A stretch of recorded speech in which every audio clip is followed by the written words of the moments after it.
Chapter 1. The Name That Should Not Have Been There. Autumn arrived gently in the autumn of 1955, settling over the village of Bramble Ash with a golden hand. The hedgerows glowed amber in the afternoon sun, and the church clock marked the hours with a sleepy certainty that reassured everyone life would continue exactly as it always had. Bramble Ash was the sort of place where people measured time not by calendars but by traditions. The harvest exhibition came every October, the Christmas bazaar followed in December, then spring fairs, church teas, and summer fetes completed the familiar cycle. For decades, nothing particularly shocking had happened. That was why the arrival of guests at Ashcombe Hall became the most discussed topic the village had enjoyed in years. Ashcombe Hall stood on a rise beyond the church, a handsome Georgian house owned by Sir Malcolm Hargreaves. Though not aristocratic in the strict sense, Sir Malcolm possessed enough money and confidence to behave as though he were. At 68, he remained energetic, fond of entertaining, and devoted to collecting unusual antiques from across Europe.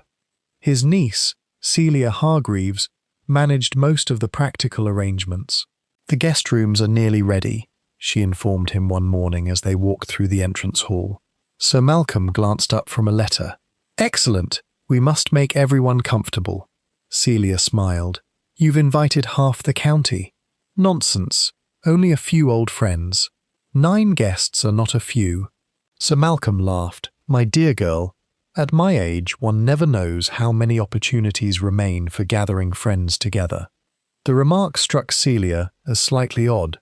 Not alarming, merely unusual. Sir Malcolm was generally optimistic. Still, she dismissed the thought and continued organising the weekend gathering. By Friday afternoon, the guests began arriving. There was Dr. Leonard Pike, a retired surgeon with a booming voice and a fondness for cigars. There was Vivian March, a successful novelist whose detective stories sold impressively, despite the fact that many villagers found her intimidating. Harold Fenwick arrived next, a businessman whose careful manner suggested he weighed every word before speaking. Then came Judith Crane, elegant and charming, dressed in navy blue and carrying a silver cigarette case.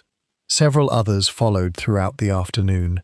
Each arrival was carefully recorded by Mrs. Finch, the housekeeper. Mrs. Finch believed in records. She maintained lists for everything: coal deliveries, linen inventories, wine consumption, guest arrivals. At precisely 6 o'clock, she opened the large leather-bound register kept upon a table in the entrance hall. Each visitor signed beneath their name.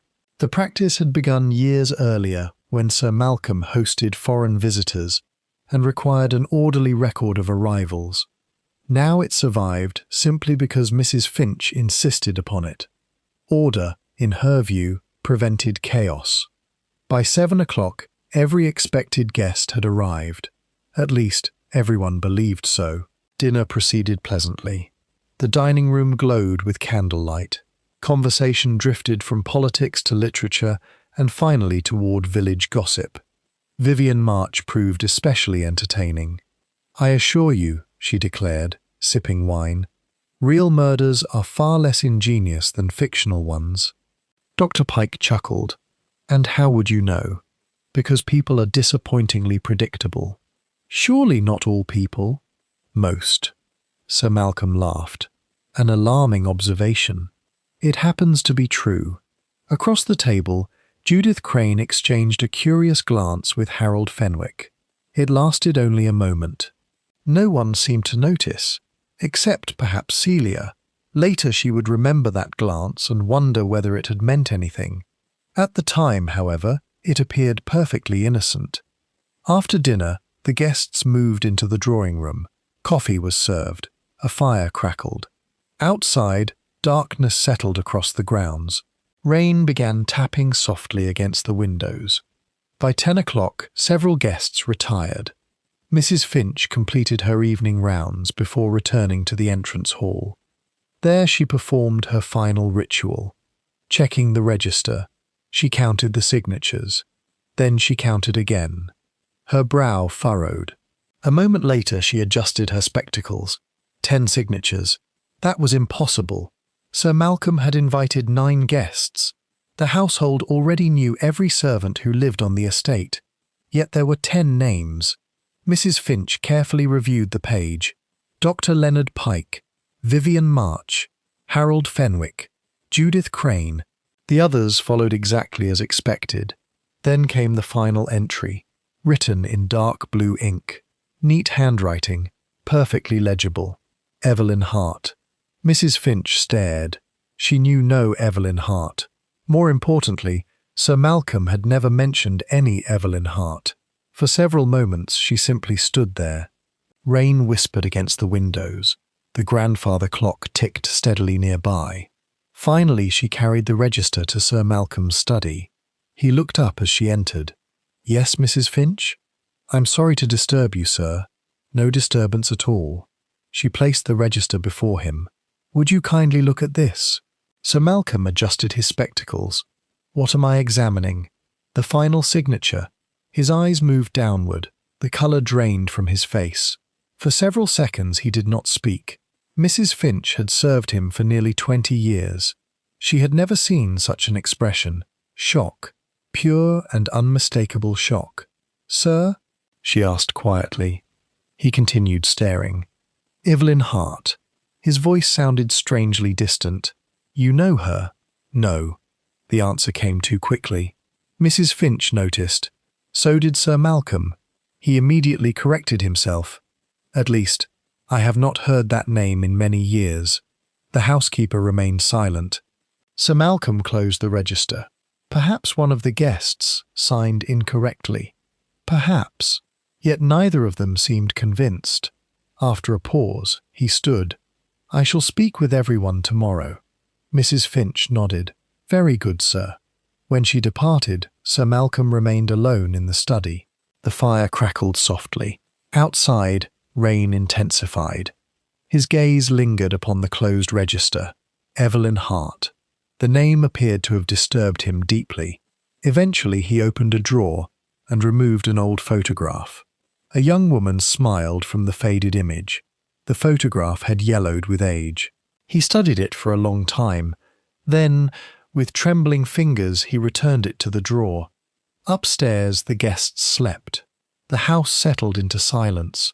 No one knew that a single name in a register had reopened something long buried. No one suspected that by the end of the weekend one of those guests would be dead. And no one, not even Miss Jane Marple, who would arrive in Bramble Ash 2 days later, could yet imagine how one extra name had already set the tragedy in motion. Chapter 2. Breakfast Conversations and an Empty Chair. Saturday morning arrived beneath low clouds and a fine mist that drifted across the lawns of Ashcombe Hall. The rain had stopped during the night, leaving every hedge and flower bed sparkling with droplets. From the kitchen came the comforting sounds of pans and kettles. Servants moved through familiar routines while the house gradually awakened. Yet beneath the ordinary rhythm of breakfast preparations, something felt subtly different. Mrs. Finch noticed it first. Sir Malcolm had not come downstairs at his usual hour. For a man who prided himself on punctuality, this was unusual. At 8:30, she knocked gently upon his bedroom door. No answer. She waited, then knocked again. Still nothing. Perhaps he had risen early and gone for a walk. The thought reassured her. She descended to supervise breakfast. Meanwhile, guests gathered in the dining room. Dr. Leonard Pike was first. "Morning, Mrs. Finch," he boomed cheerfully. "Good morning, Doctor." "Weather's improved?" "A little." Vivian March entered carrying a notebook. "Good heavens," said Dr. Pike. "You write even during breakfast?" "Inspiration does not respect meal times." "It ought to. It never has." The exchange drew several smiles. Soon the others arrived. Harold Fenwick unfolded a newspaper. Judith Crane accepted coffee. Celia Hargreaves appeared last. She glanced toward the doorway. "Has Uncle Malcolm come down yet?" Mrs. Finch hesitated. "Not yet, Miss Hargreaves." Celia frowned. "That's unlike him." The breakfast conversation continued. though attention occasionally drifted towards Sir Malcolm's empty chair. Eventually Dr. Pike pushed back his plate. "I'll fetch him." "There's no need," Celia replied. "I'm sure he'll appear shortly." But another 15 minutes passed, then 20. At last concern replaced curiosity. Celia rose. "I'll check on him." Mrs. Finch accompanied her. Together they climbed the staircase. Outside Sir Malcolm's bedroom door they exchanged a glance. Then Celia knocked. "Uncle Malcolm?" No reply. She tried again. Silence. A knot of unease formed in her stomach. The door was locked. "That's strange," she murmured. Mrs. Finch nodded. "He rarely locks it." Celia knocked harder. "Uncle Malcolm!" Nothing. By then several guests had emerged from their rooms. Dr. Pike arrived. "What is it?" He won't answer. The retired surgeon immediately stepped forward. "Stand aside." He pressed his ear against the door. Nothing. No movement. No sound. Only silence. A very complete silence. Moments later, a servant was dispatched to fetch a key. The atmosphere in the corridor changed. No one spoke loudly anymore. Even the most trivial observations became whispers. The key arrived. Mrs. Finch's hands trembled slightly as she passed it to Celia. The lock clicked. The door swung inward. For a second nobody moved. Then Celia stepped into the room. A sharp cry escaped her. "Uncle!" The others rushed forward. Sir Malcolm lay upon the floor beside his writing desk. One arm extended awkwardly toward a fallen chair. His eyes stared upward, unseeing. Dr. Pike knelt immediately. The others remained frozen near the doorway. The physician's examination lasted less than a minute. When he stood, his face was grave. "I'm sorry." No further explanation was necessary. Celia covered her mouth. Judith Crane looked away. Harold Fenwick's expression became unreadable. Mrs. Finch gripped the doorframe for support. The weekend gathering had become something entirely different. A local constable arrived within the hour. Dr. Pike explained his findings. At first glance, it appears he suffered a fall. The constable looked relieved. "An accident? Possibly." The doctor hesitated. "Although I should prefer a proper examination before reaching conclusions." The body was eventually removed. Guests retreated to various corners of the house. Conversation dwindled. Every room seemed quieter than before. Celia sat alone in the library. She stared at the rain-speckled windows. The events felt unreal. Only yesterday Sir Malcolm had been laughing over dinner. Now he was gone. A gentle knock interrupted her thoughts. She looked up. Vivian March entered. "I hope I'm not disturbing you." "No." The novelist took a seat nearby. "I'm terribly sorry." "Thank you." Silence followed. Then Vivian spoke again. "Your uncle seemed troubled last night." Celia turned sharply. "What do you mean?" "He appeared distracted." "Did he?" Vivian nodded. "I noticed it after dinner." Celia remembered the guest register, the mysterious signature, Sir Malcolm's reaction. For a moment she considered mentioning it, then stopped herself. Perhaps it was irrelevant. Perhaps it was nothing.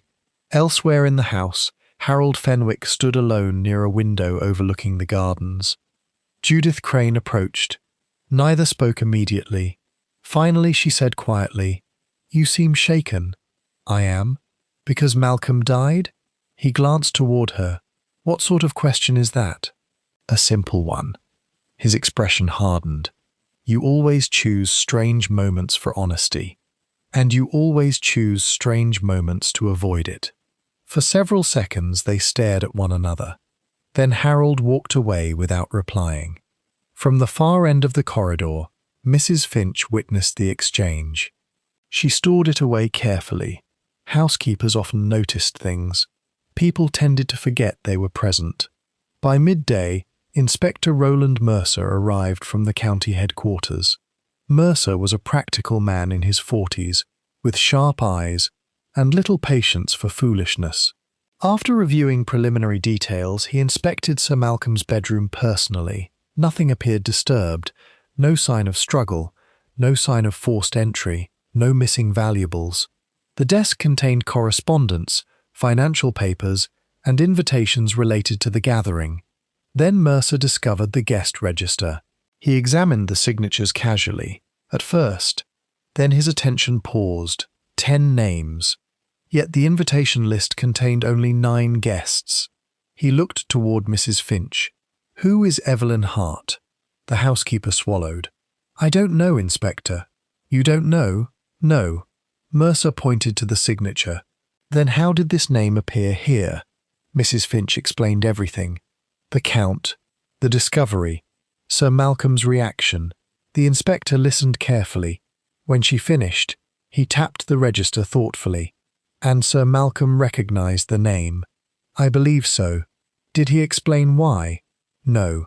Mercer frowned. "Interesting, very interesting. A mysterious name, a dead host, and a gathering filled with people who clearly knew more than they were saying." By late afternoon, another visitor arrived in Bramble Ash.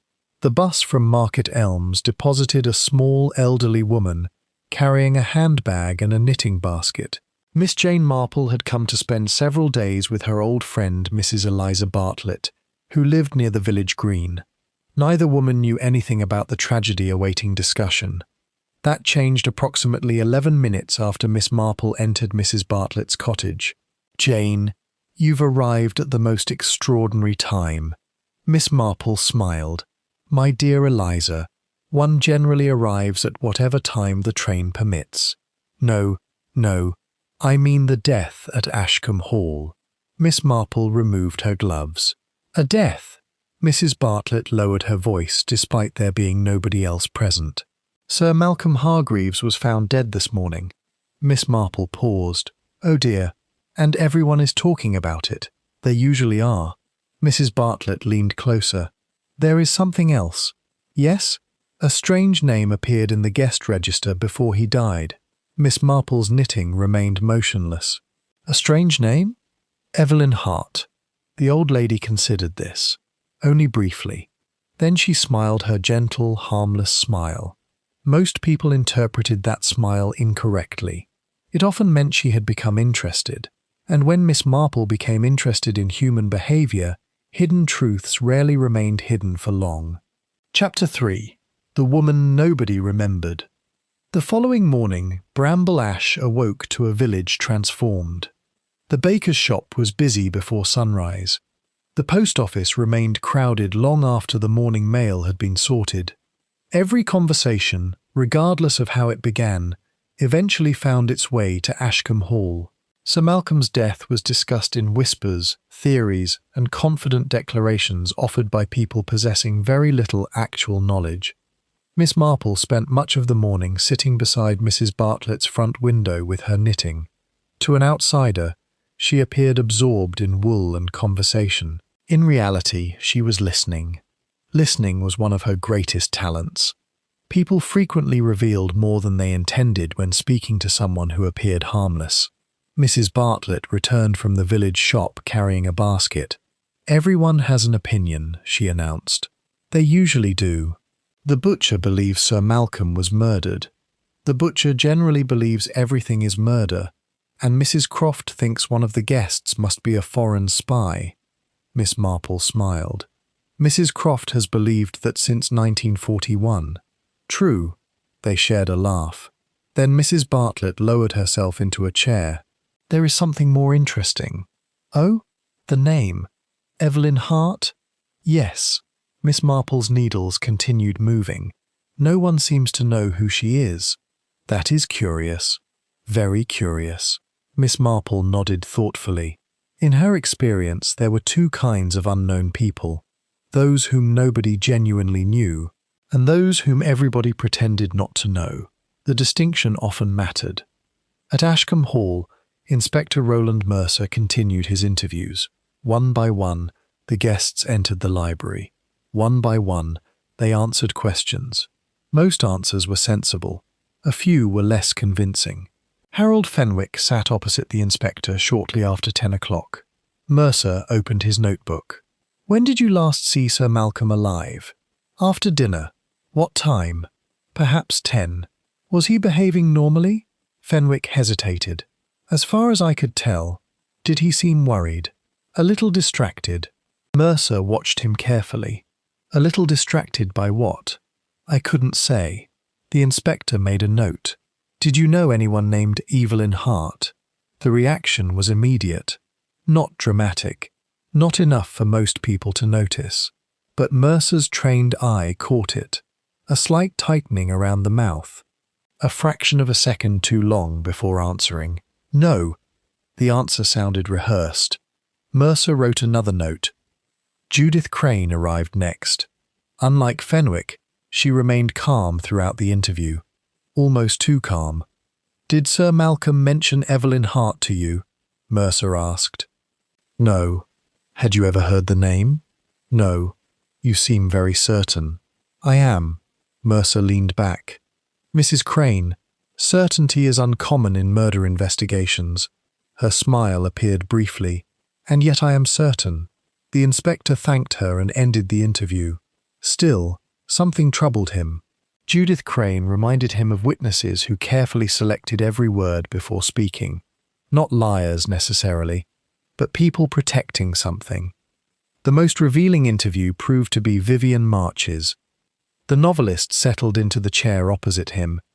I suppose you've come to suspect all of us. Mercer smiled faintly. Occupational habit. A useful one. She folded her hands. What would you like to know? Everything. That may take several days. Let's begin with Sir Malcolm, Vivian considered. He was uneasy last night. Why? I don't know. You mentioned this previously. Yes. What exactly did you observe? The novelist stared toward the rain-covered windows. He looked like a man who had seen a ghost. Mercer's pen paused. A ghost? Not literally. Explain. He kept checking the entrance hall. Checking for what? I don't know. She shrugged. But several times during the evening he seemed distracted by something. Mercer leaned forward. Did this begin before or after the discovery of the mysterious signature? Vivian blinked. After, the inspector noticed. You knew about the signature. Mrs. Finch mentioned it this morning. Yet you immediately connected the two. For the first time, Vivian appeared uncomfortable. Only slightly, but enough. I merely assumed they were related. Mercer did not reply. Instead, he wrote several lines in his notebook. That afternoon, a small discovery altered the direction of the investigation. A maid named Elsie Turner approached Mrs. Finch nervously. I've remembered something. The housekeeper looked up. What is it? Elsie twisted her hands. Friday evening. Yes? I saw someone near the register. Mrs. Finch straightened. When? Just before dinner. Who?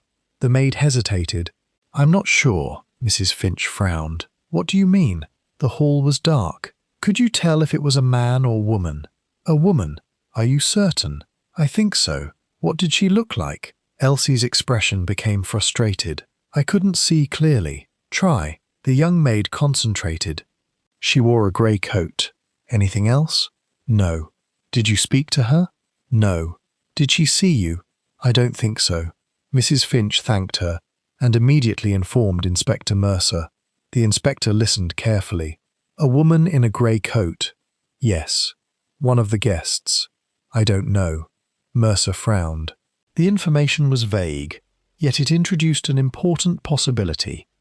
Perhaps someone had deliberately written the mysterious name. If so, why? And why choose Evelyn Hart? That evening, Miss Marple paid a visit to the village tea rooms. Not because she particularly wanted tea. She wanted conversation.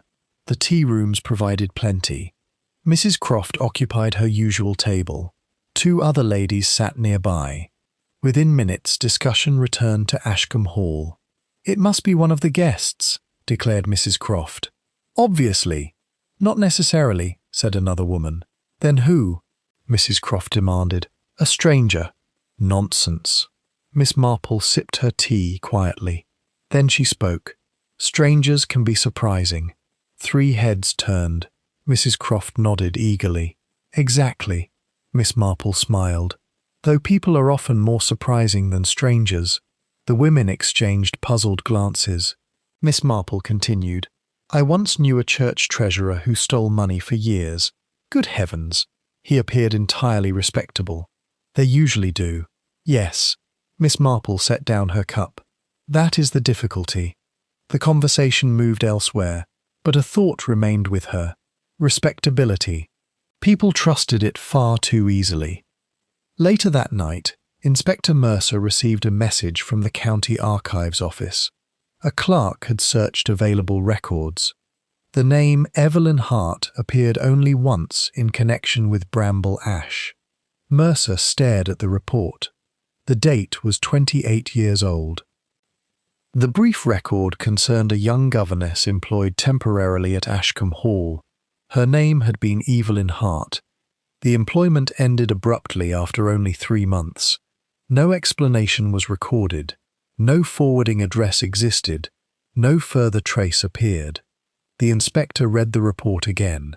Then a third time, a governess, at Ashcombe Hall, nearly 3 decades earlier, and now her name appeared in a guest register shortly before Sir Malcolm's death. Coincidence seemed increasingly unlikely. Mercer folded the paper thoughtfully.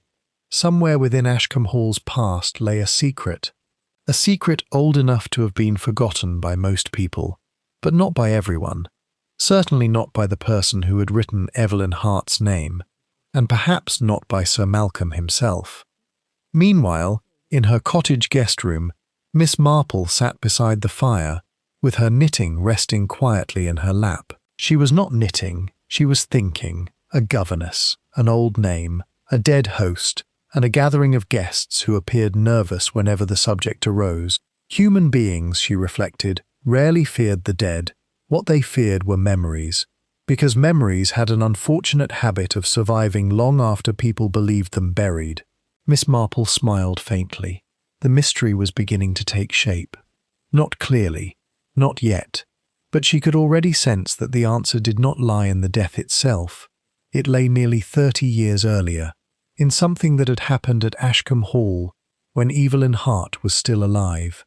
And somewhere among Sir Malcolm's guests sat a person who knew exactly what that something was.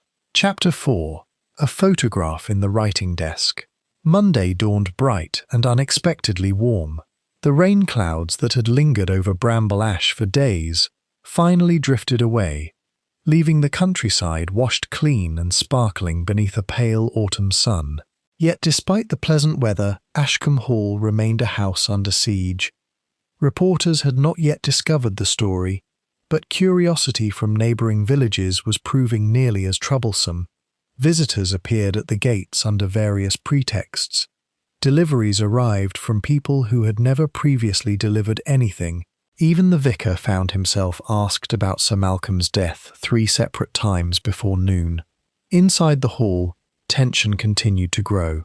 Inspector Mercer had quietly instructed all guests to remain available until further notice.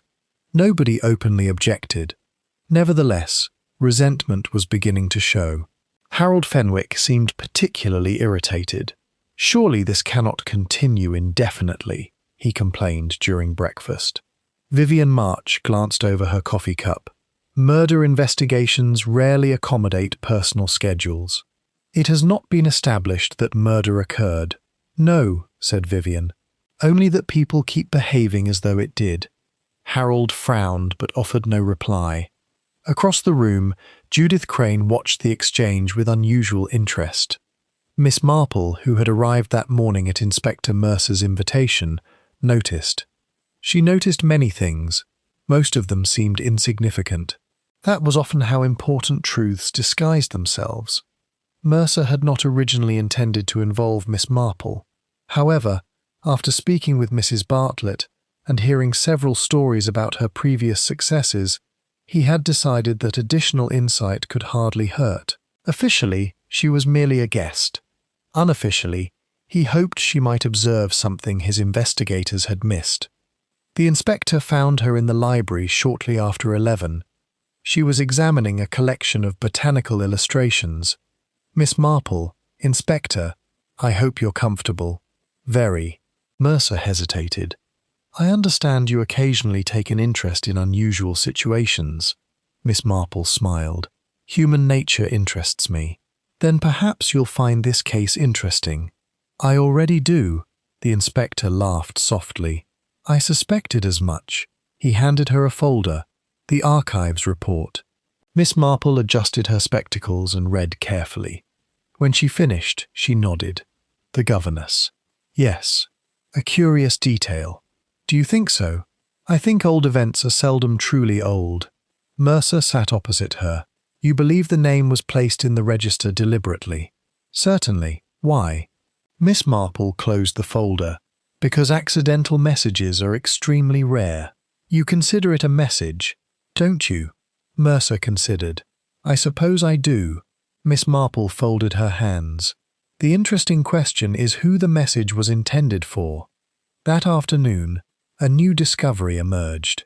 One of the constables conducting a routine search of Sir Malcolm's study uncovered a concealed compartment in the writing desk. The discovery itself was accidental. A drawer had jammed. While attempting to free it, the constable triggered a hidden panel. Inside lay only 3 items. A bundle of letters tied with faded ribbon, a silver locket, and an old photograph. Inspector Mercer examined them immediately. The letters appeared personal. Many pages were missing. Others had become damaged with age. The locket contained no picture, but the photograph attracted immediate attention. It showed a young woman standing beside the entrance steps of Ashcombe Hall. She appeared to be in her 20s, dark-haired, attractive, confident. Written upon the reverse side were 4 words. Evelyn Hart, Summer 1927. Mercer stared at the image. At last, the mysterious name had a face. An hour later, the photograph was shown privately to each guest. The reactions varied considerably. Some appeared genuinely puzzled. Others seemed uncomfortable. One response stood apart from all the rest. Harold Fenwick's. The businessman took the photograph. His face remained composed. Too composed, Mercer had learned to distrust excessive self-control. Have you seen her before? The inspector asked. No. The answer arrived instantly. Too instantly. Mercer leaned forward. You're certain? Quite. The inspector said nothing. But after Harold departed, he wrote 3 words in his notebook. He knows her. Judith Crane's reaction proved equally intriguing. Unlike Fenwick, she studied the image carefully, very carefully, longer than necessary. When she finally returned the photograph, her voice sounded softer. Poor woman. Mercer looked up. Why poor? Judith appeared surprised. I beg your pardon, those were your exact words. A pause followed. Then she smiled faintly. Merely an expression. Yet the answer did not satisfy the inspector. Not at all. That evening, Miss Marple requested permission to examine the photograph herself. Mercer happily obliged. They sat together in the library. The old lady studied the image for several minutes. At first she appeared interested only in the woman. Then her attention shifted elsewhere. The background, the steps, the doorway, the windows. Finally she handed it back. Very interesting. Mercer sighed. Everyone says that. But not everyone means the same thing. What have you noticed? Miss Marple smiled gently. A small inconsistency. The inspector waited. She remained silent. Miss Marple. My dear inspector, one should never become attached to a theory too quickly. You sound exactly like a witness avoiding a question. How amusing. Mercer laughed despite himself. At least tell me whether it matters. Oh yes. Her eyes twinkled. It matters very much. That night another piece of the puzzle emerged. Mrs. Finch finally remembered where she had seen the name Evelyn Hart before. The realization struck unexpectedly while she organized old household records. She immediately sought out Inspector Mercer. You remember something? He asked. Yes. What? The housekeeper took a deep breath. Many years ago. Go on. Shortly after Miss Hart left Ashcombe Hall. Yes. There was a terrible argument. Mercer's attention sharpened instantly. Between whom? Sir Malcolm and his younger brother. The inspector frowned. You never mentioned a brother. He died years ago. What was the argument about? Mrs. Finch shook her head. I don't know. But I remember hearing Miss Hart's name. Mercer leaned forward. You're certain? Quite certain. What happened afterward? The brother left. And they scarcely spoke again. The inspector sat back slowly. Now the mystery possessed another layer. A governess, a family quarrel, a hidden photograph, a dead host, and guests who clearly recognized more than they admitted. The connections were beginning to form, but not yet clearly, not enough. Late that evening, while most of the household slept, Miss Marple wandered quietly through the entrance hall. Her movement appeared aimless. In reality, she was examining the guest register. She turned pages carefully. Years of signatures filled the book. Visitors, relatives, business associates, holiday guests. Then she reached the current page, the page containing Evelyn Hart's name. She adjusted her spectacles. Read every signature, then read them again. A faint smile touched her lips. There it was, the inconsistency. Tiny, almost invisible, yet impossible to ignore once seen. The mysterious signature differed from every other entry in one subtle respect. Not the handwriting, not the ink, something else. Something so ordinary that nobody had considered it important. Miss Marple closed the register. Her smile disappeared, because the observation suggested a disturbing possibility. If she was correct, the person who wrote Evelyn Hart's name had not merely wanted to frighten Sir Malcolm, they had wanted something more, something far more dangerous, and that meant the investigation was no longer merely about a death. It was about a secret someone had protected for nearly 30 years, a secret worth killing for. As Miss Marple climbed the staircase toward her room, she found herself thinking of village scandals from long ago. People often believed time erased wrongdoing. In reality, time simply buried it, and buried things occasionally returned to the surface, especially when someone deliberately started digging. Far below, the grandfather clock struck midnight. The sound echoed through the silent hall. Somewhere within Ashcombe Hall, a person who knew the truth remained awake, watching, waiting, and becoming increasingly aware that Miss Marple was beginning to see through the deception. Chapter 5. The Signature That Wasn't a Signature. The following morning began with a peculiar sense of anticipation. No one could have explained precisely why, yet the atmosphere within Ashcombe Hall felt altered. Perhaps it was the growing awareness that Inspector Mercer was making progress. Perhaps it was the uncomfortable feeling that old secrets were drawing closer to the surface. Or perhaps it was something simpler. People who carried hidden burdens often recognized danger before they consciously understood it. Miss Marple certainly sensed it. She was seated near a drawing-room window shortly after breakfast when Inspector Mercer joined her. He carried a notebook and an expression suggesting limited patience. "Good morning, Miss Marple." "Good morning, Inspector." "You promised to explain your inconsistency." "Did I?" "You most certainly did." Miss Marple smiled. "I suppose I must keep my promises." Mercer settled into a chair. "Please do." She folded her knitting carefully. "The guest register." "Yes." Every genuine guest signed both their name and their home address. The inspector blinked, then frowned. "What?" "Look closely." Mercer immediately requested the register. Minutes later, it lay open before them.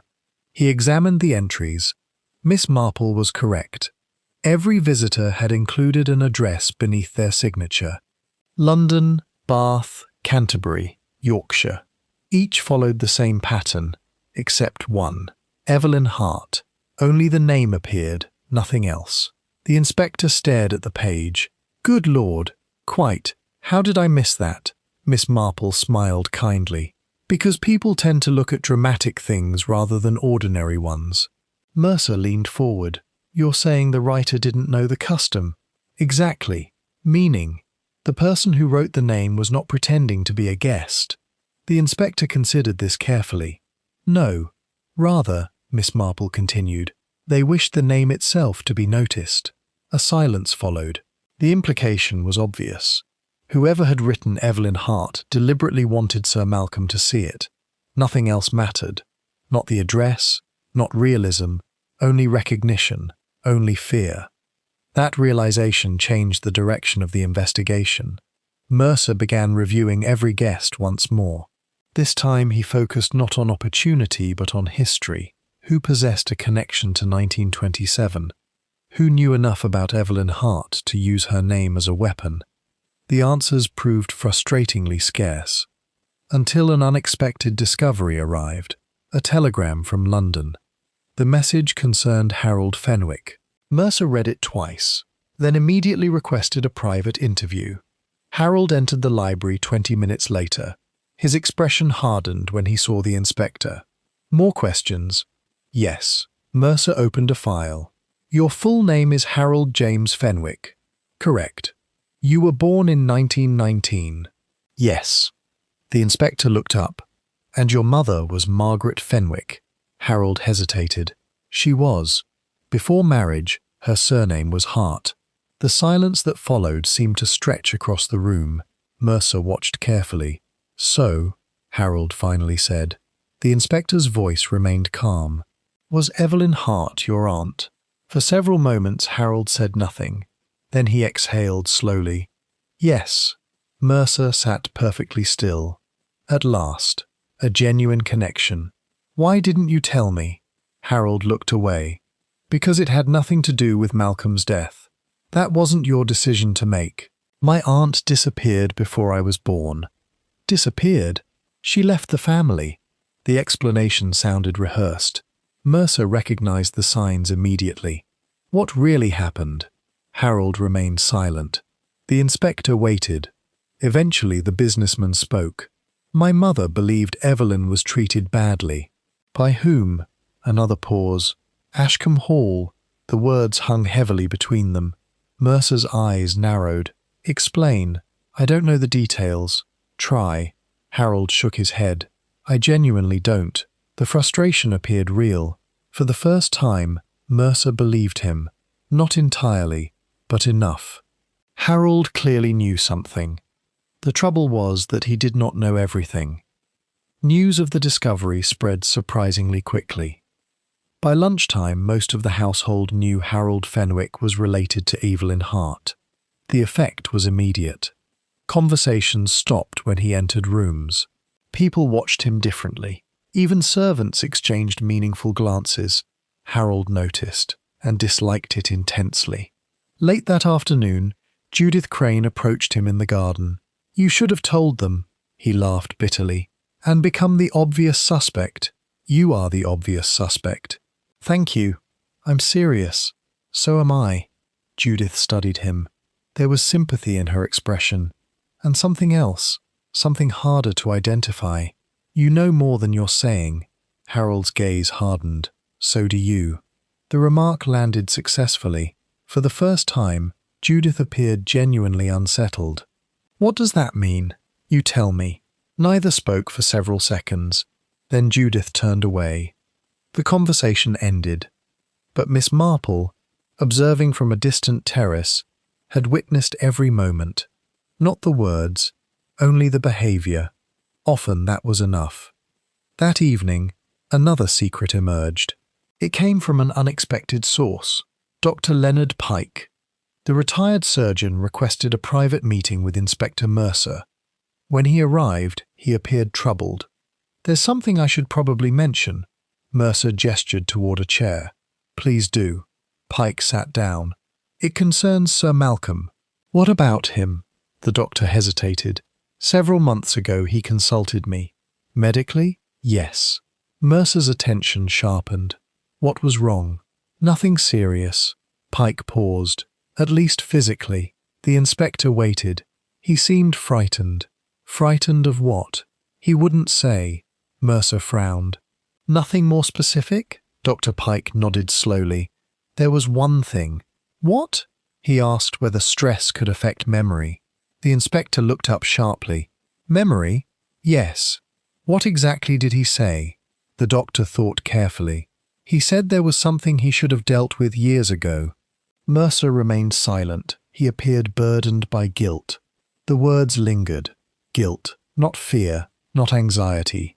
Guilt, a subtle distinction, but an important one. Later that night, a dramatic event shattered the fragile calm of the household. Just after midnight, a scream echoed through Ashcombe Hall.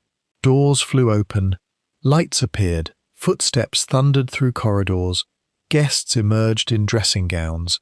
Inspector Mercer rushed downstairs. The scream had come from the study, the very room where Sir Malcolm had spent his final evening. Mercer arrived first, then froze. The room was empty. At first glance, then he noticed Vivian March. The novelist sat collapsed beside a bookshelf, pale, shaking. "What happened?" Mercer demanded. Vivian pointed toward the fireplace. Unable to speak, Mercer followed her gaze. A single photograph burned in the grate. Most of it had already been consumed. Only fragments remained, but one surviving corner revealed enough. A young woman's face, dark hair, the same face discovered in Sir Malcolm's desk. Evelyn Hart. Mercer's stomach tightened. "Who did this?" Vivian swallowed. "I don't know. Tell me exactly what happened. I couldn't sleep." Her voice trembled. "I came downstairs for tea. And? I heard someone in here." Mercer leaned forward. "Someone?" "Yes." "Who?" "I couldn't see." "Why not?" The room was dark.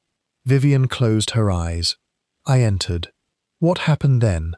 "The person ran. Man or woman?" "I don't know." Mercer cursed softly. "Did you see anything at all?" She nodded. "One thing." "What?" The figure was wearing gloves. The inspector stared at the dying remains of the photograph. Someone had entered the study. Someone knew about Evelyn Hart. And someone was desperate enough to destroy evidence. That changed everything. Because innocent people rarely crept through dark houses burning photographs in the middle of the night. An hour later, after the excitement subsided, Miss Marple stood alone beside the fireplace. The damaged photograph lay upon a nearby table. Inspector Mercer joined her. Attempted destruction of evidence. "Perhaps. You disagree." Miss Marple adjusted her spectacles. "A person who destroys evidence usually removes all of it." Mercer frowned. "What do you mean?" She pointed toward the surviving fragment. A small section of background remained visible behind Evelyn Hart. Most people would have ignored it. Miss Marple did not. "What do you see?" The inspector examined it. "Part of a building." "Yes." "And?" Miss Marple smiled gently. "My dear inspector, it is not part of Ashcombe Hall." Mercer's eyes widened. "What?" "Look carefully." For several moments he stared. Then realization dawned. The architecture differed. The window shape, the stonework, the doorway, everything. The photograph had been mislabeled by assumption. Everyone believed Evelyn Hart stood at Ashcombe Hall. Nobody had actually confirmed it. Miss Marple folded her hands. A very common mistake. Mercer looked back at the fragment. His pulse quickened. If the photograph had not been taken at Ashcombe Hall, then an entire set of assumptions collapsed. And somewhere in that collapse lay the truth. Meanwhile, upstairs in a darkened bedroom, one member of the household sat awake, listening, thinking, worrying, because Miss Marple had just noticed something extraordinarily dangerous. And if she continued noticing things, a secret hidden for 28 years might finally be exposed. A secret that someone was willing to kill to protect. Chapter 6. The Bell House Secret. Tuesday morning arrived beneath a sky of clear blue, but no one at Ashcombe Hall found much comfort in the sunshine. The attempted destruction of the photograph had altered the mood of the investigation. Until now, everyone had been able to tell themselves that Sir Malcolm's death might still have been an accident. That illusion was beginning to crack. People did not sneak through dark houses burning evidence because accidents had occurred. People did such things because they feared the truth. Inspector Mercer spent the early hours examining the surviving fragment of the damaged photograph. Several enlarged copies had been produced. They now lay spread across a table in the library. Miss Marple stood beside him. Mercer pointed at the image. The doorway. Yes. The stonework is different. Quite. And these windows. Not Georgian. No, the inspector sighed. Which means everyone, including me, assumed the wrong location. Miss Marple smiled gently. It happens remarkably often. Mercer rubbed his forehead. Do you recognize the building? Not personally, but there is something familiar about it. The old lady studied the photograph once more. Then her expression brightened. Ah, what? A bell. Mercer frowned. A bell? She pointed toward the upper corner of the image. Almost hidden by shadow was a tiny object protruding above the roofline. A bell turret. The inspector leaned closer. Good heavens, quite. That narrows things, very considerably. By noon, the mystery had narrowed even further. A retired village schoolmaster named Arthur Dinsley provided the answer. When shown the photograph, he recognized the building immediately. That's Bell House. Mercer's head snapped up. You're certain? Absolutely. Where is it? 3 miles east of the village. Miss Marple exchanged a glance with the inspector. Bell House. At last a new location entered the story. Not Ashcombe Hall, not Bramble Ash itself, a completely separate property, one connected somehow to Evelyn Hart. Within the hour, Mercer, Miss Marple and a constable were travelling along a narrow country lane toward the abandoned building. Bell House stood alone beyond a neglected orchard. Once respectable, it had fallen into disrepair after the war. The roof sagged slightly. Windows stood empty, weeds crowded the gardens. Yet the distinctive bell turret remained, the same one visible in the photograph. Mercer stared. No mistake. None at all, said Miss Marple. The inspector pushed open the gate. It creaked loudly. The 3 investigators entered. Dust covered everything. Yet evidence of recent activity appeared almost immediately. A footprint, fresh, not old. Mercer crouched. Interesting. The constable nodded. Very recent. Miss Marple said nothing. She was examining something else. A broken section of wall near the rear garden. The bricks appeared disturbed. Not naturally, deliberately, as though someone had dug there. The discovery proved startling. Beneath loose soil they uncovered a small metal box. Old, rust-covered, locked. Mercer forced it open. Inside lay a collection of letters. 28 years old, every one addressed to Evelyn Hart. The inspector carefully unfolded the first. His eyes widened. What is it? Asked Miss Marple. Mercer looked up slowly. They're from Sir Malcolm. A silence followed. Then he handed her the letter. The contents revealed an unmistakable truth. Sir Malcolm and Evelyn Hart had shared a close relationship in 1927. A very close relationship, far beyond employer and governess. Miss Marple read quietly. When she finished, she folded the letter. That explains several things. It certainly does. Mercer opened another, then another. A picture began emerging. Meetings at Bell House, secret correspondence, promises, arguments, fear, and finally silence. The last letter ended abruptly. No explanation, no farewell, nothing, simply an end. Mercer frowned. Why hide these? Miss Marple looked toward the orchard. Because someone wished them forgotten. The revelations shook the investigation. Even more shocking was the effect they produced among the guests. When Mercer confronted Judith Crane that evening, her composure finally cracked. Only slightly, but enough. The interview took place in the library. Mercer placed one of the letters on the table. Judith stared at it. Her face paled. You've seen handwriting like this before. It was not a question. She looked away. No. Mrs. Crane. I said no. The inspector remained patient. You're lying. For several seconds she said nothing. Then came the first real crack. A sigh. Small, defeated. I knew about Evelyn. Mercer sat forward. At last. How? My mother told me. Who was your mother? Judith closed her eyes. Margaret Hargreaves. The inspector blinked. The name landed heavily. Sir Malcolm's younger sister, the very person Mrs. Finch had mentioned. The family member connected to the old argument. Mercer's voice softened. Why conceal this? Because it wasn't my story to tell. You knew Evelyn Hart existed. Yes. You knew she had a relationship with Sir Malcolm. Yes. The inspector leaned forward. What happened to her? Judith shook her head. I don't know. The answer sounded genuine. For the first time in days. I only know there was a scandal. What kind? My mother never explained. Mercer studied her carefully. She appeared frightened. Not guilty. Frightened. A useful distinction.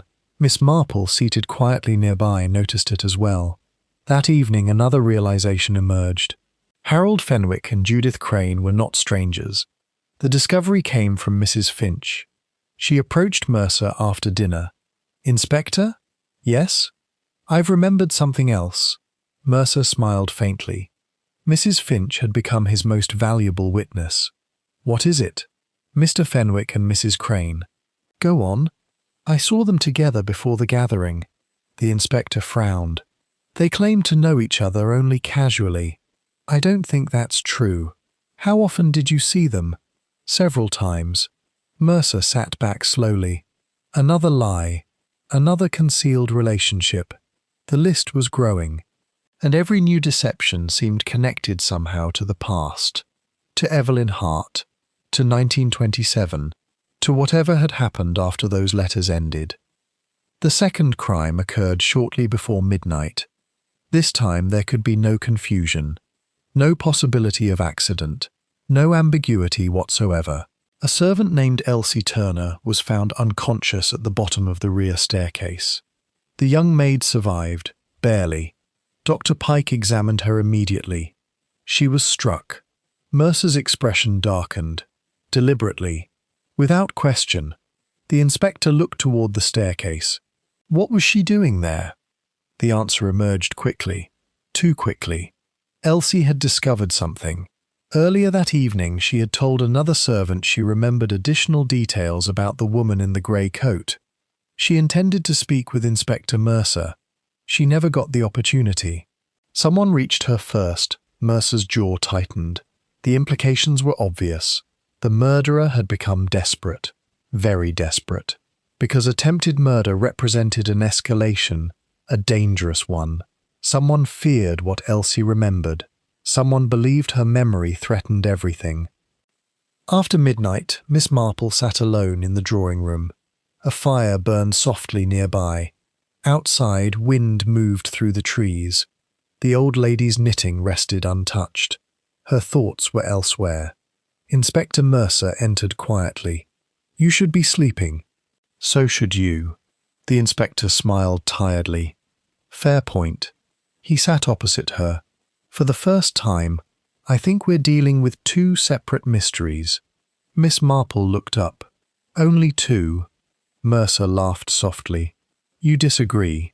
I think we're dealing with one mystery. One? The same mystery viewed from different angles. The inspector frowned. Evelyn Hart disappeared 28 years ago. Yes. Sir Malcolm dies today. Yes. Elsie is attacked. Yes. Mercer spread his hands. How is that one mystery? Miss Marple's expression became thoughtful. Because people are wonderfully consistent. The answer did not help, she continued. A person who commits one wrongdoing often commits another. You think the same individual is responsible? I think the same secret is responsible. Mercer considered this. The distinction mattered. A secret. Not merely a crime. Something hidden. Something protected. Something powerful enough to survive nearly 3 decades. Then Miss Marple said something that made him sit upright. Inspector. Yes? I believe Evelyn Hart never left willingly. The room fell silent. Even the fire seemed quieter. Mercer's pulse quickened. You think she was forced away? Miss Marple looked toward the dark windows. No. A pause. Then, "I think something much worse happened." Neither spoke for several seconds. Outside, the wind rattled the branches. Inside Ashcombe Hall, everyone slept uneasily. Everyone except one person. One person who understood exactly what had happened to Evelyn Hart. One person who now realized Miss Marple was drawing dangerously close to the truth. And one person who had already decided that if another attack became necessary, they would not hesitate. Because some secrets, once uncovered, destroyed entire lives, and the secret buried beneath Bell House was almost ready to emerge. Chapter 7. The Shadow. Beneath the Orchard. Wednesday arrived with a cold wind that swept across the fields surrounding Bramble Ash. The sunshine of the previous day had vanished. Clouds moved low across the countryside. The trees surrounding Ashcombe Hall swayed restlessly. Inside the house, nerves were fraying. The attack upon Elsie Turner had transformed suspicion into fear. No one felt entirely safe. If someone was willing to strike a servant to silence her, what might happen next? Inspector Mercer had doubled precautions. Guests were discouraged from wandering alone. Constables maintained a visible presence. Doors were checked repeatedly. Yet despite every precaution, anxiety continued to spread. Fear had a way of slipping through locked doors. Elsie regained consciousness shortly after 9 o'clock. Dr. Pike permitted only a brief interview. Mercer arrived immediately. The maid lay pale but alert. A bandage covered part of her head. "How are you feeling?" the inspector asked. "Sore. I won't keep you long." Elsie nodded. Mercer pulled up a chair. "You said you remembered something about the woman near the guest register." "Yes. What was it?" The young maid frowned, concentrating. For several moments she struggled to recall. Then her eyes widened. "The coat." Mercer leaned forward. "What about it?" "It wasn't grey." "What? I thought it was grey." She shook her head. "No. What colour was it?" "Dark green." The inspector waited. "Anything else?" Elsie's expression brightened slightly. "Yes." "What?" "The brooch." Mercer's pulse quickened. "A brooch? It caught the light. Can you describe it?" The maid closed her eyes. "A bird." "Bird?" "A silver bird." Mercer immediately made notes. It wasn't much, but it was something. For the first time, they possessed a specific object connected to the mysterious figure. A silver bird-shaped brooch, distinctive enough to identify. Potentially. By midday, Inspector Mercer had quietly examined the belongings of every guest. No silver bird brooch appeared. At first, this seemed disappointing. Then Miss Marple pointed out the obvious. People who conceal things rarely leave them in plain sight. Mercer sighed. "I know." "Then perhaps someone removed it." The inspector frowned. "Before the investigation?" "Possibly." The suggestion lingered, because if true, it meant premeditation, planning, forethought, the opposite of panic. That afternoon, another breakthrough emerged. It came from Bell House. Workmen assisting the investigation continued examining the neglected property. Near the orchard, one of them uncovered something buried beneath a cluster of roots. A handbag, old, weather-damaged, but preserved surprisingly well. Mercer was summoned immediately. The contents proved extraordinary. Inside lay a compact mirror, a handkerchief embroidered with the initials E.H., and a small diary. The final pages remained legible. The inspector opened it carefully. Miss Marple stood beside him. The entries were brief, scattered, yet deeply revealing. Most concerned daily life. Lessons, village events, letters. Then the tone changed. Mercer turned another page, and another. The final entries had been written only days apart. October 1927. The handwriting became hurried, uneven, afraid. Miss Marple adjusted her spectacles. Mercer read aloud. "Malcolm says everything will be resolved soon." A page turned. "I do not know whom to trust anymore." Another page. Someone followed me from the hall tonight. The inspector looked up sharply. Silence surrounded them. Only the wind moved through the orchard. He turned to the final entry. The handwriting trembled noticeably. If anything happens to me, the truth is not what they believe. That was all. No more pages followed. No explanation. No farewell. Nothing. Simply an ending. An abrupt ending. The sort that raised more questions than answers. News of the diary spread quickly among the investigators. Not among the guests. Not yet. Mercer preferred caution. The diary suggested Evelyn Hart had been frightened shortly before disappearing. That fact alone transformed the entire historical narrative. For years, everyone had apparently assumed she left. Now that assumption seemed doubtful. Very doubtful. Miss Marple sat quietly in the library later that evening. The diary rested open before her. She reread the final pages. Not for facts. For personality. Human beings left traces of themselves in language. The words mattered, but so did tone, choice, emotion. Eventually she closed the book. A small sigh escaped her. Inspector Mercer noticed. "What is it?" "Poor girl." The inspector sat down. "You believe she feared someone?" "I know she did." "Sir Malcolm?" Miss Marple considered. "No." Mercer frowned. "Why not?" "Because frightened women write differently about men they fear." The inspector blinked. "What do you mean?" "My dear inspector, village life provides an education in unhappy relationships." She folded her hands. "Evelyn still trusted Sir Malcolm. How can you tell? She mentioned him by name." Mercer stared. Miss Marple continued. "If she feared him, she would not." The inspector thought about that. Slowly. Then nodded. Perhaps she was right. The next revelation came from an unexpected direction. Judith Crane requested a private conversation. Not with Mercer, with Miss Marple. The two women met in a small sitting room overlooking the gardens.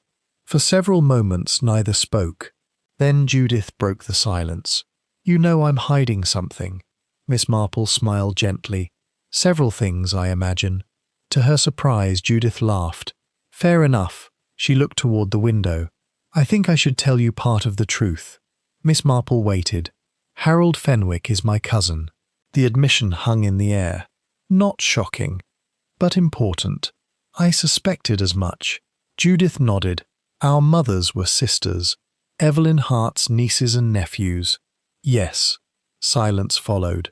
Then Judith spoke again. "My family never believed Evelyn abandoned them."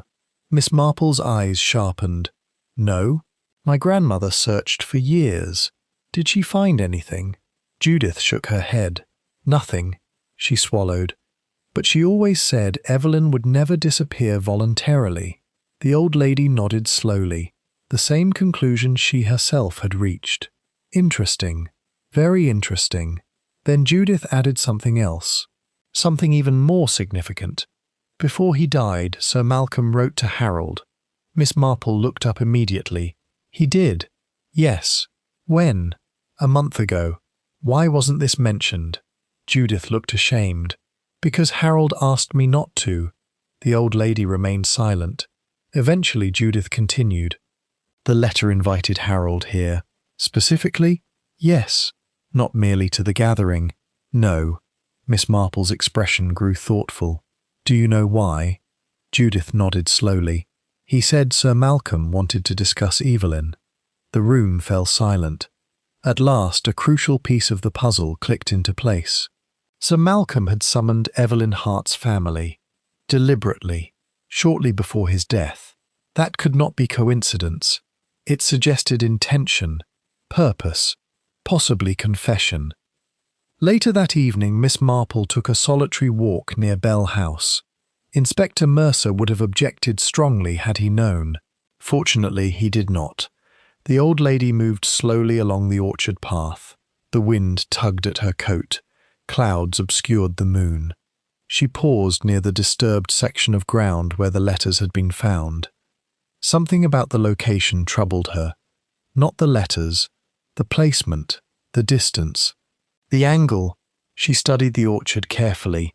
Then she saw it, a depression in the earth. Very slight, very old. Most people would have ignored it. Miss Marple did not. Her expression changed, slowly, gravely, because the shape looked familiar. She had seen similar ground before, years earlier. In another village, after another tragedy, a concealed grave. The possibility arrived so suddenly that she felt a chill, not from the weather, from understanding. If she was correct, then Evelyn Hart had never left Bramble Ash at all. The confrontation came less than an hour later. Miss Marple was returning toward the lane when footsteps sounded behind her. She stopped, turned. A figure emerged from the darkness. The face remained hidden beneath shadow. For several seconds neither moved. The wind whispered through the trees. Then the stranger spoke, a low voice, calm, dangerously calm. "You should stop asking questions." Miss Marple remained perfectly composed. "My dear, people have been advising me to do that for years." The figure took another step. "You're making a mistake." "No," the old lady's voice remained gentle. "I think the mistake belongs to someone else." Silence followed. A long silence. Then the figure laughed softly, not pleasantly. "You're cleverer than you look." Miss Marple smiled. "That has also been observed before." The stranger stood motionless, as though weighing possibilities. Then came the most revealing statement of all. "You don't know what happened." Miss Marple's eyes never left the shadowed face. "No." A pause. "Not yet." The figure stiffened, a tiny reaction, but enough, because innocent people seldom fear uncertainty. Only guilty ones did. Moments later, the stranger turned and disappeared into the darkness, gone, without another word. Miss Marple remained where she was, thinking. The encounter had provided no identification, no direct evidence, yet it had confirmed something vital. The killer knew she was close, very close, closer than ever before, and the greatest danger often arrived precisely at that stage of an investigation, when truth stood just beyond reach. Back at Ashcombe Hall, Inspector Mercer listened grimly as Miss Marple recounted the encounter. "You should have told me where you were going." Probably. "Certainly." Mercer sighed heavily. "You could have been killed." Miss Marple considered. "That possibility did occur to me." The inspector stared, then shook his head. There was no arguing with her. Not successfully. Finally he said, "What did you learn?" The old lady looked toward the darkened window. Her expression had become unusually serious. "I learned that Evelyn Hart did not simply disappear." Mercer waited. "And?" Miss Marple folded her hands. "I believe she was murdered." The words settled heavily between them.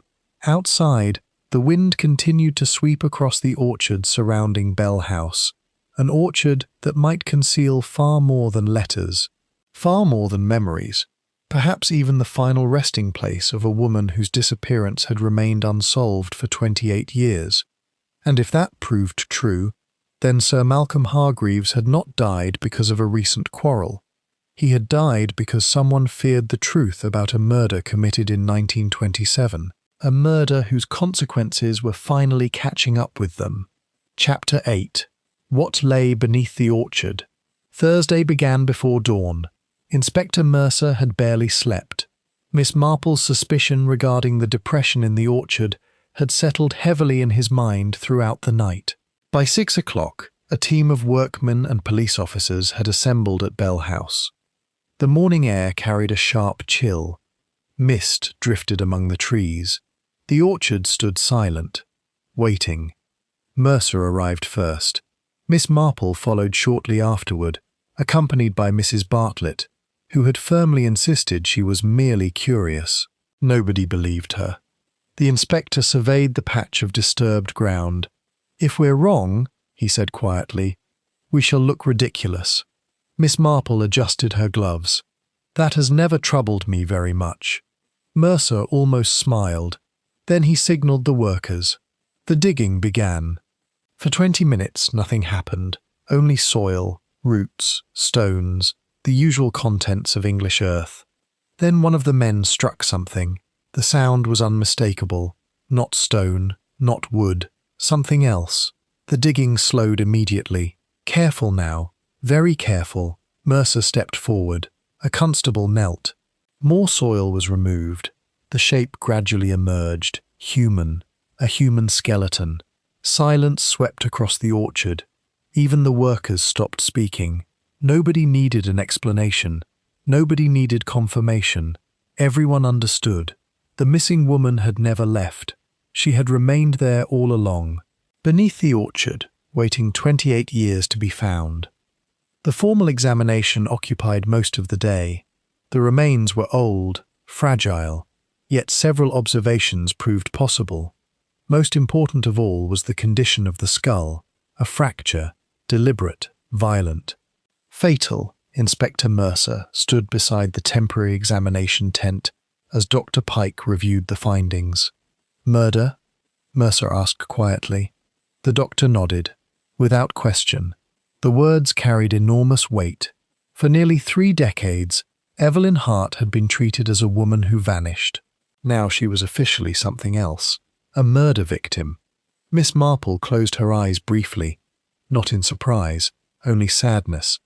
The young governess from the photograph had waited almost 30 years for justice. At last she would receive it. The discovery transformed everything. Old assumptions collapsed. New possibilities emerged. Most importantly, motive became clearer. Sir Malcolm had invited Harold Fenwick. He had hidden Evelyn's letters. He had appeared burdened by guilt.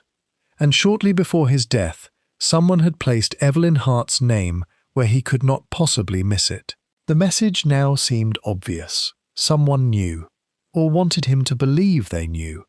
Mercer spent the afternoon reconstructing events. By evening he arrived at a troubling conclusion. Sir Malcolm had likely intended to reveal the truth. Perhaps not publicly, perhaps only to Evelyn's surviving relatives. But he had intended something. The gathering itself suddenly made sense. Harold Fenwick, Judith Crane. Several people connected to the old scandal. Not coincidence. Preparation. A reckoning. And somebody had stopped it. That night another secret surfaced. This one came from Mrs. Finch. The housekeeper had spent much of the day reviewing old records.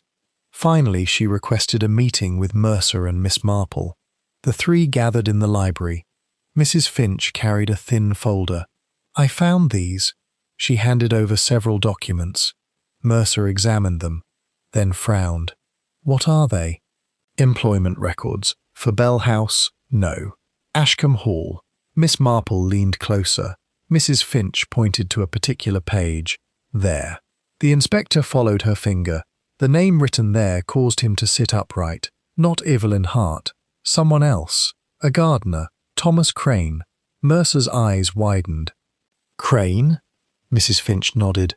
Judith's father. The room fell silent. Another connection. Another concealed relationship. Miss Marple's expression grew thoughtful. Interesting. Mercer agreed. Very interesting. Thomas Crane had worked at Ashcombe Hall in 1927. The same year Evelyn disappeared. The same year the scandal occurred. The same year someone buried a body beneath the orchard. Suddenly Judith's presence at the gathering seemed far less accidental. Later that evening Inspector Mercer confronted Judith. She listened quietly, then sighed. I wondered when you'd discover that. You knew. Of course. Why conceal it? Judith looked exhausted. Because my father spent his entire life trying to forget Bell House. Mercer exchanged a glance with Miss Marple. What happened there? Judith shook her head. He never told me. Nothing? Only one thing. What? Her voice softened. He said a terrible mistake destroyed several lives.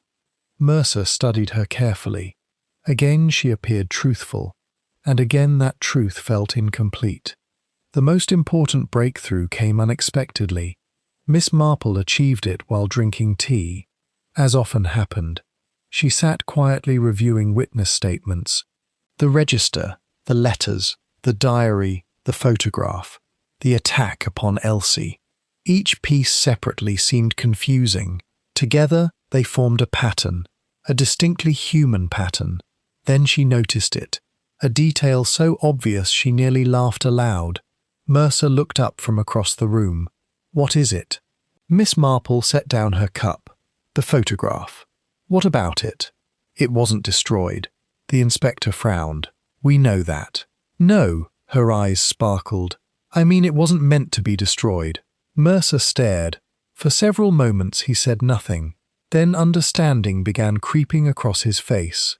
"Good Lord, exactly." The old lady leaned back.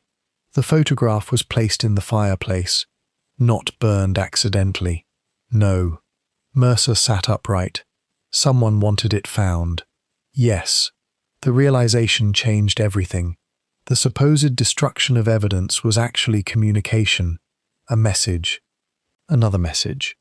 Like the name in the register, like the buried letters, someone kept directing attention toward Evelyn Hart. Not away from her, toward her. Mercer frowned deeply. "But why?" Miss Marple smiled. "Because two people are playing different games." The inspector's pulse quickened. "What do you mean?" "The person exposing the past is not necessarily the murderer." Silence followed. A profound silence, because the possibility had never occurred to him. Everyone assumed a single culprit, a single hidden hand. Miss Marple now suggested something far more complicated. One person revealing secrets, another person desperately suppressing them. The mystery suddenly became far clearer, and far more dangerous. That same night, events accelerated dramatically. Harold Fenwick disappeared. Not permanently, but long enough to cause alarm. Shortly after 10 o'clock, Mrs. Finch noticed he was missing from the house. A search began. Mercer immediately feared the worst. Given recent events, such fear was understandable. Constables spread across the grounds. Lanterns illuminated pathways. Voices echoed through darkness. Nearly an hour passed. Then Harold was found, alive, shaken, and furious. Mercer confronted him immediately. "Where were you?" Harold hesitated, then answered, "Bell House." The inspector stared. "What?" "I went there." "Why?" Harold looked away. At first he seemed unwilling to answer. Then anger overcame caution. "Because I found a letter." Mercer's attention sharpened instantly. "A letter?" Harold reached into his coat pocket. "I received it this afternoon." He handed it over. The note contained only one sentence. "Meet me at Bell House if you want the truth about Evelyn." No signature, no explanation, nothing else. Mercer examined the paper carefully. "Who sent this?" "I don't know." "But you went." "Of course I went." Harold laughed bitterly. "My family spent nearly 30 years wondering what happened to her." The inspector could not argue with that. "What happened when you arrived?" "Nothing." "No one appeared?" "No." Mercer exchanged a glance with Miss Marple. Another message, another manipulation. Someone was moving pieces across the board, deliberately, patiently, skillfully. After midnight, Ashcombe Hall finally grew quiet. Most residents retired. The investigation paused temporarily, yet Miss Marple remained awake. She sat beside the library fire, thinking. The old lady's knitting rested forgotten. Her mind worked elsewhere. At last she rose, crossed the room, and selected a particular photograph from the collection recovered at Bell House. A photograph most people considered unimportant. She studied it carefully, then smiled, not triumphantly, sadly, because at long last she knew, not everything, not yet, but enough. Enough to identify the person who had lied first. And in murder investigations, the first lie often mattered most. A few moments later, Inspector Mercer entered. He found Miss Marple standing by the window. "You've solved something." She turned. "Almost." "Almost." The old lady nodded. "I know who has been guiding us toward Evelyn Hart." Mercer's eyes widened. "Who?" Miss Marple looked toward the dark grounds. Then back at the inspector. Her voice remained calm, gentle, certain. The same person who believes Sir Malcolm deserved to die. Silence followed. Mercer's pulse quickened. Can you prove it? Not yet. And the murderer? Miss Marple's expression changed. A shadow passed briefly across her face. I am very close. Outside, the wind moved softly through the orchard, where Evelyn Hart had finally been found. The dead woman was no longer lost. Her secret was no longer buried. And somewhere within Ashcombe Hall, a killer was beginning to understand that the end of the game had arrived. Miss Marple stood only a single step away from the truth. One final piece remained missing. One final lie remained exposed. And when that last piece fell into place, 28 years of deception would come crashing down all at once. Chapter 9. The First Lie.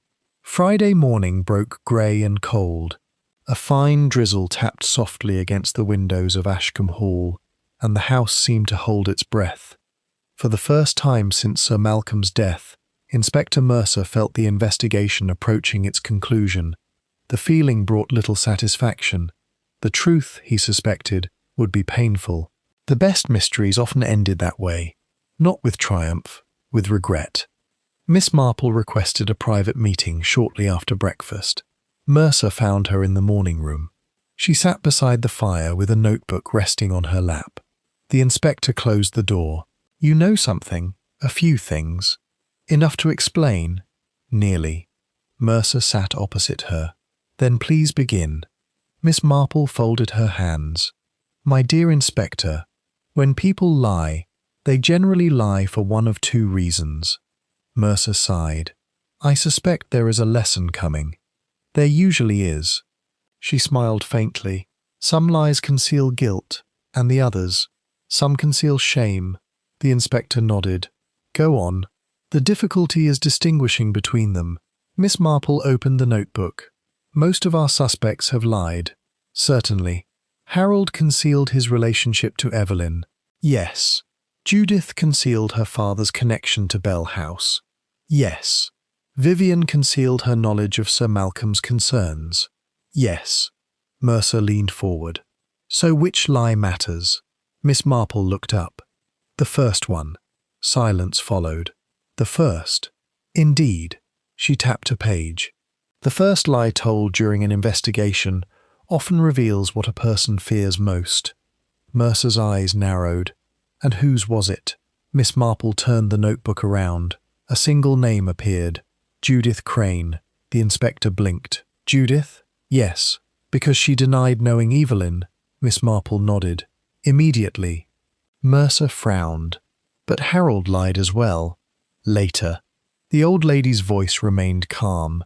Judith's denial came before she understood what the police knew. The distinction landed heavily. Miss Marple continued. That is important. Why? Because spontaneous lies reveal instinct. Mercer considered that carefully. Instinct. Not strategy. Not calculation. Fear. The idea unsettled him. You're suggesting Judith knew more than she admitted. Oh, unquestionably. But does that make her a murderer? Miss Marple smiled. No. The answer surprised him. No, not at all. The inspector stared. Then why focus on her? Because Judith unknowingly revealed the truth. Mercer spent much of the morning reviewing every statement Judith had provided. By noon, he found the inconsistency. And once seen, it became impossible to ignore. Judith had repeatedly claimed her father never discussed Bell House, never explained what happened there, never revealed details, yet she somehow knew Evelyn Hart had been central to the scandal. More than that, she knew Sir Malcolm blamed himself, knowledge she could not possess unless someone had told her considerably more than she admitted. Mercer looked up from the documents. Good Lord, exactly as Miss Marple had predicted. That afternoon, Judith finally told the rest. The interview lasted nearly 2 hours. By the end, she looked exhausted, relieved, and deeply unhappy. My father knew Evelyn. Mercer remained silent. He cared for her. As a friend? Judith shook her head. No. The word hung heavily. More than that. Yes. Another piece clicked into place. Thomas Crane, the gardener. Evelyn Hart, the governess. A hidden relationship, Mercer wrote rapidly. Did Sir Malcolm know? Eventually. And? Judith looked toward the window. My father said everything became complicated. How? He never explained. But, Judith swallowed, he blamed Sir Malcolm. For Evelyn's disappearance. Yes. Mercer's pen stopped. The statement mattered enormously, because until now, everyone assumed Sir Malcolm's guilt came from his own actions. Perhaps it did not. Perhaps he blamed himself for failing to prevent something. A subtle difference, but a critical one. Meanwhile, Miss Marple pursued an entirely different line of thought. She had become increasingly interested in the mysterious messages, the register, the photograph, the anonymous note sent to Harold. All shared something unusual. They directed attention toward the truth, not away from it. Whoever arranged them wanted Evelyn found, wanted questions asked, wanted the past exposed. That person could not be the killer, or at least not necessarily. The realization led her toward an answer. By late afternoon, she requested a conversation with Vivian March. The novelist arrived promptly. You wish to see me? Yes, my dear. Vivian sat down. Miss Marple studied her quietly, not accusatory, simply observant. The novelist eventually smiled. You're examining me. I am. How alarming. Not particularly. The two women regarded one another. Then Miss Marple asked a simple question. Why did you really come to Ashcombe Hall? For the first time since the investigation began, Vivian's composure slipped. Only briefly, but enough. Miss Marple saw it. The tiny hesitation, the guarded eyes. The answer arrived seconds too late. Sir Malcolm invited me. Naturally. Miss Marple smiled gently. That wasn't what I asked. Silence followed. Long silence. Finally Vivian sighed. You're remarkably persistent. So I've been told. The novelist laughed softly. Then the laughter faded. My mother knew Evelyn Hart. Miss Marple nodded. At last, there it was. The truth, or part of it. Vivian continued. They were friends. I suspected as much. My mother never believed Evelyn ran away. Miss Marple said nothing. My entire childhood was filled with stories about her. The novelist looked down. When Sir Malcolm wrote asking me to visit, I became curious. Because he mentioned Evelyn. Vivian nodded. Yes. Everything suddenly made sense. Vivian possessed knowledge, history, motivation, and perhaps most importantly, curiosity. Enough curiosity to investigate. Enough curiosity to leave clues. Enough curiosity to force buried secrets into daylight. That evening, Miss Marple shared her conclusions with Mercer. You think Vivian wrote the name? I do. The register? Yes. The photograph? Almost certainly. The anonymous letter? Probably. Mercer stared.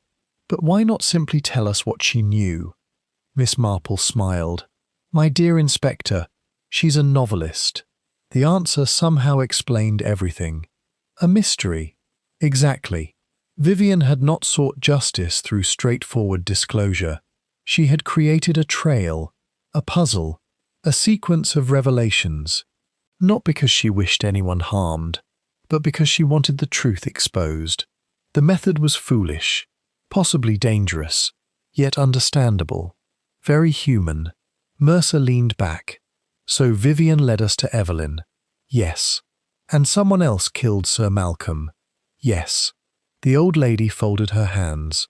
And that someone realized the investigation was getting dangerously close to the truth. The crucial breakthrough arrived unexpectedly. Just before dinner, Mrs. Finch entered the library carrying a small box. I found this. Mercer looked up. What is it? It belonged to Sir Malcolm. She placed the box on the desk. Inside lay several personal effects. A watch, a fountain pen, a pair of spectacles, and a silver brooch.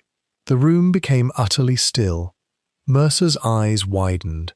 The brooch depicted a bird, a silver bird, exactly as Elsie Turner had described. For several seconds nobody spoke. Then Mercer looked up sharply. Where was this? In Sir Malcolm's dressing room. Miss Marple's expression changed. Not surprise, recognition. The final piece. At last. Mercer stared at the brooch. Who did it belong to? Mrs. Finch answered quietly. Judith Crane. Silence filled the room. A profound silence. Because the object connected Judith directly to the register, directly to the mysterious figure, directly to the first deception. The inspector rose slowly, his pulse hammered. Not because the case was solved, because it was almost solved. Almost. Miss Marple remained seated, thinking, watching the fire, watching the rain beyond the windows. Judith had worn the brooch. Judith had lied. Judith knew more than she admitted. Yet something still felt wrong, something essential, something that prevented the solution from fitting neatly into place. Then, suddenly, she understood. Her eyes widened. A memory surfaced, a conversation, a reaction, a single sentence spoken days earlier, not by Judith, by someone else, someone who should not have known a particular fact. Miss Marple stood. Mercer looked up immediately. What is it? The old lady smiled sadly, not triumphantly, never triumphantly, because murder rarely justified triumph. I know who killed Sir Malcolm. The inspector froze. For a moment neither spoke. Rain whispered against the windows. The grandfather clock ticked softly. Finally Mercer found his voice. Who? Miss Marple shook her head. Not yet. The answer nearly drove him mad. Miss Marple, we need proof. You already know. I know. Then tell me. The old lady walked toward the door. Her expression had become unusually grave. Tomorrow. Tomorrow. Yes. She paused, then added quietly, Tomorrow I shall give the murderer an opportunity to reveal themselves. Mercer stared. A trap. Precisely. And with that she left the room, leaving behind an inspector, a silver bird brooch, and a mystery, balanced upon the edge of its final revelation. For somewhere within Ashcombe Hall sat a person carrying two terrible burdens. The knowledge of what happened to Evelyn Hart, and the knowledge of who had killed Sir Malcolm Hargreaves. A person who believed the truth could still be contained. A person who did not yet understand that Miss Marple had already seen through every deception. The final act was about to begin. Chapter 10. The Name in the Rain. Saturday afternoon brought a steady rain. Drops streaked the tall windows of Ashcombe Hall, turning the gardens beyond into blurred shapes of green and grey. Inside the drawing room, a fire burned brightly. Every remaining guest had been asked to attend. No one required an explanation. By now, everyone understood what such gatherings meant. The mystery was ending. Inspector Mercer stood near the fireplace. Several constables waited discreetly nearby. Mrs. Finch sat stiffly in an armchair. Dr. Pike appeared uncomfortable. Harold Fenwick paced near a window. Judith Crane remained very still. Vivian March watched everything with the intense concentration of a novelist approaching the final chapter of a book. And Miss Marple sat quietly beside a small table. Her knitting rested untouched. The room gradually fell silent. At last she spoke. My dear friends, I think we have all spent rather a long time looking in the wrong direction. Nobody interrupted. The discovery of Evelyn Hart naturally encouraged us to focus upon 1927. She folded her hands. That was understandable. Inspector Mercer nodded. Because the truth begins there. Indeed. Miss Marple smiled faintly. But it does not end there.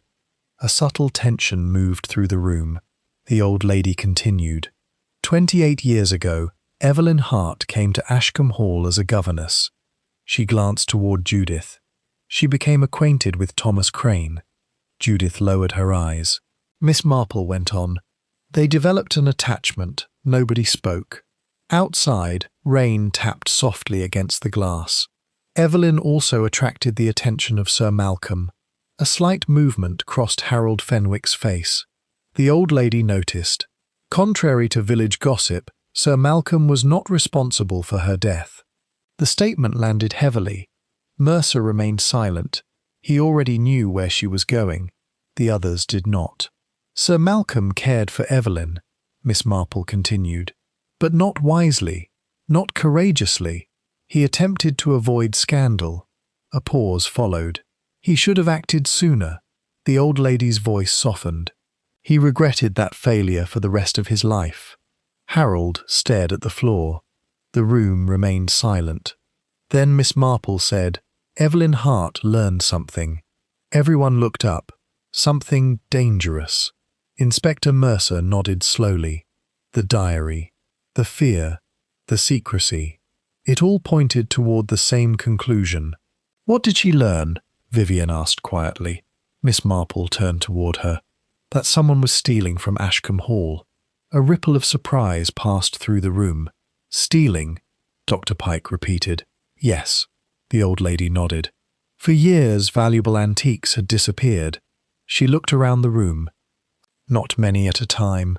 Not enough to attract immediate attention. Just enough. Mercer's eyes narrowed. The idea suddenly explained several old financial irregularities discovered during the investigation. Miss Marple continued. Evelyn accidentally discovered the truth. A pause. And she confronted the thief. No one moved. No one spoke. The rain seemed louder now. "What happened?" Judith whispered. Miss Marple's expression became sad. The thief panicked. Silence. An argument followed. The old lady's voice grew quieter. Evelyn was struck. Another silence. Longer. He never intended to kill her. The word he hung in the air. Deliberately. Miss Marple allowed it to remain there. Then she spoke again. Afterward, he buried her body near Bell House. The room felt suddenly smaller. The fire crackled softly. No one breathed very loudly, because everyone understood.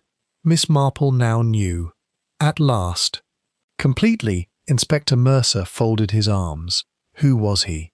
The old lady turned slowly, not toward Judith, not toward Harold, not toward Vivian, toward Dr. Leonard Pike. The retired surgeon's face became utterly still. Nobody else moved. For several seconds, nobody even seemed to understand. Then Harold whispered, "No." Miss Marple looked at Dr. Pike. "Yes." The doctor said nothing. "Not yet," the old lady continued. "You knew Evelyn Hart in 1927. Silence. You were not a retired surgeon then. Still silence. You were a medical student visiting relatives in Bramble Ash." Dr. Pike stared at her, expressionless, dangerously expressionless. Miss Marple went on. "You discovered Evelyn knew about the thefts." A pause. "You were responsible for them." The room remained frozen. Mercer watched carefully. The doctor did not deny it. Not immediately. That alone spoke volumes. Miss Marple folded her hands. The answer presented itself several days ago. Her voice remained gentle. As so often happens, it appeared disguised as a trivial detail. She looked directly at Dr. Pike. The archives report. A slight flicker crossed his face. There was only one recorded Evelyn Hart. Yet during your very first interview, before anyone mentioned archives, photographs, or records, you referred to her as though you already knew who she was. Mercer's eyes widened. That was it. The sentence. The forgotten sentence. The inconsistency. The thing that should not have been known. Miss Marple continued. You knew too much. Still, Dr. Pike remained silent. The old lady pressed on. When Sir Malcolm began contacting Evelyn's surviving family, you became frightened. The doctor's jaw tightened. Because you realized he intended to confess. No answer. Not necessarily to murder. A pause. But to what happened? Miss Marple's eyes softened. Sir Malcolm finally intended to tell the truth. At last, Dr. Pike laughed. A short laugh. Without humour, without warmth, the room seemed to recoil from it. Very clever. Nobody spoke. The doctor stood slowly. Rain rattled against the windows. For a moment he looked 20 years older, perhaps more. "Do you know the strange thing?" he said quietly. No one answered. "I spent half my life believing it was an accident." His voice sounded distant, as though speaking to himself. Evelyn threatened to expose everything. He stared into the fire. "I lost my temper." Harold closed his eyes. Judith looked away. The doctor continued. One push. A bitter smile appeared. One stupid moment. Nobody interrupted. "I never intended to kill her." The confession sounded exhausted rather than defensive. Miss Marple nodded gently. "I know." "And afterward?" He laughed again, more softly this time. "I was afraid." His gaze drifted toward the rain-covered windows. Terrified. The room remained silent. "I buried her." Another pause. "And Sir Malcolm helped." The words struck the room like a blow. Harold looked up sharply. Judith gasped. Even Mercer seemed startled. Miss Marple nodded slowly. "Yes." At last the final piece fell into place. Sir Malcolm's guilt, his decades of remorse, his desperate desire to make amends. Everything suddenly made sense. Dr. Pike lowered his head. "He didn't kill her." "No," said Miss Marple quietly. "But he concealed the truth." The doctor nodded. "Because he feared scandal." A sad smile touched Miss Marple's lips. One of humanity's most expensive fears. Silence followed. Then Mercer spoke. "What about Sir Malcolm's death?" Dr. Pike closed his eyes. When he opened them again, there was no fight left. No resistance, only weariness. He recognized the name. "Evelyn Hart," Mercer said. "Yes." The doctor nodded. "He came to see me after finding it." A pause. "He said he was going to tell everything." Nobody spoke. "He said he couldn't live with it any longer." The doctor's voice trembled slightly. "For 28 years I managed to believe the past was buried." His eyes drifted toward the rain. Then suddenly it wasn't. The room remained perfectly still. I knew what would happen. Another pause. The trial. The disgrace. The end of everything. Harold stared at him. "So you killed him?"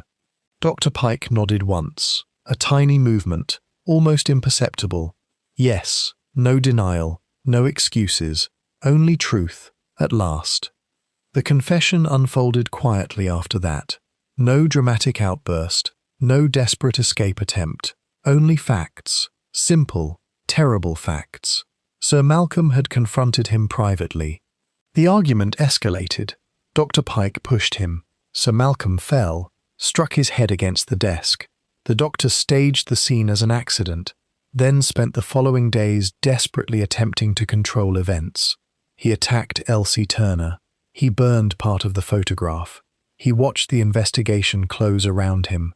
And all the while, Vivian March's efforts to expose Evelyn's fate kept dragging the truth back into daylight. Eventually, there was nowhere left to hide. As constables escorted Dr. Pike from the room, he paused. For a moment, he looked toward Miss Marple. "You knew from the beginning?" "No," the old lady smiled gently. "I merely knew people." The doctor nodded slowly, as though he finally understood. Then he left. The door closed behind him, and 28 years of lies ended at last. Later that evening, the rain finally stopped. A pale sunset broke through the clouds.